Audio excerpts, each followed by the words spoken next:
Hello दोस्तों, आज हम डिस्कस करने वाले हैं ग्रामर का एक इम्पॉर्टेंट टॉपिक, प्रीपोजिशंस।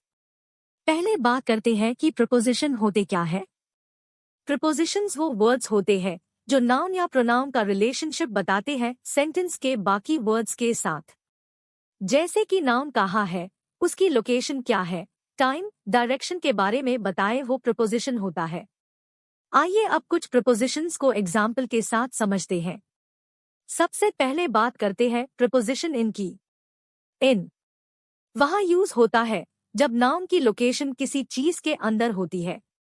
जैसे कि आप इस पिक्चर में देख सकते हैं, पपी बॉक्स के अंदर है।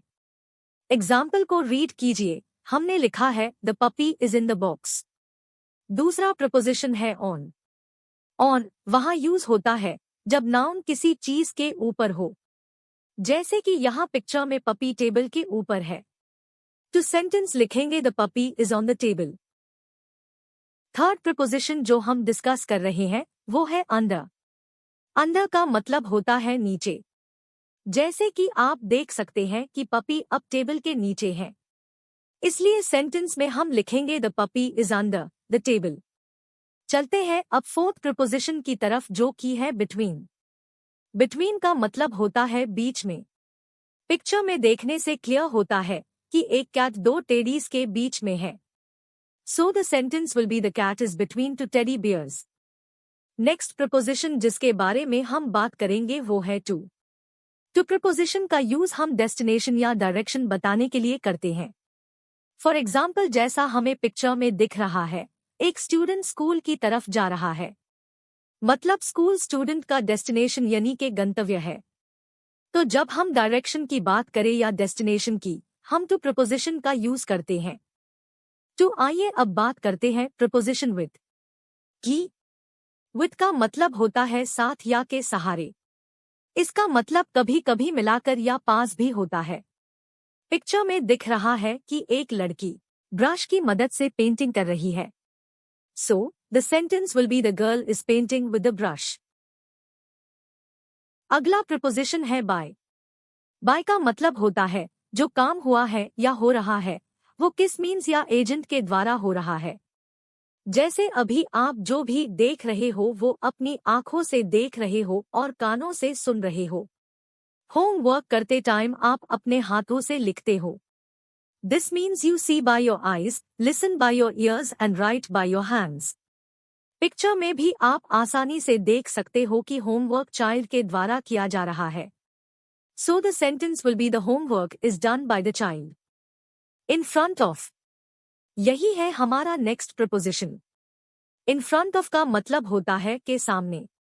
जैसे आप मिरर के सामने खड़े होके अपने हेयर को ड्रेस अप करते हो। जैसे पिक्चर में इन उल्लू महाराज को देखो। उल्लू महाराज कहाँ है?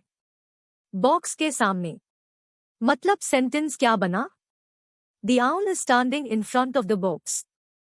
अब हम एक बहुत ही इंपॉर्टेंट टॉपिक पर बात करने जा रहे हैं, यह है इन और इनटू के बीच का डिफरेंस। यह कैसे डिसाइड करे कि कब इन आएगा और कब इनटू। कई बार हम गलतियां करते हैं और इन या इनटू का गलत तरीके से यूज करते हैं। आइए हम इन और इनटू के करेक्ट यूज सीखते हैं। दोनों पिक्चर्स को ध्यान से देखिए।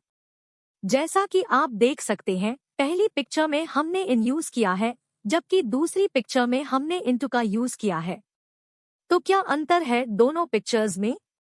पहली पिक्चर में कैट पहले से ही बॉक्स के अंदर है, जबकि दूसरी पिक्चर में कैट बॉक्स में अंदर जा रही है। इसलिए यह याद रखें कि अगर कोई चीज पहले से ही अंदर मौजूद है तो वह हमेशा इन ही रहेगी, जबकि अगर कोई चीज अंदर जाने की कोशिश कर रही है यानी मोशन के साथ अंदर जा रही है तो इनटू का यूज करेंगे। अब ऑन और अबाव के बीच डिफरेंस देखेंगे।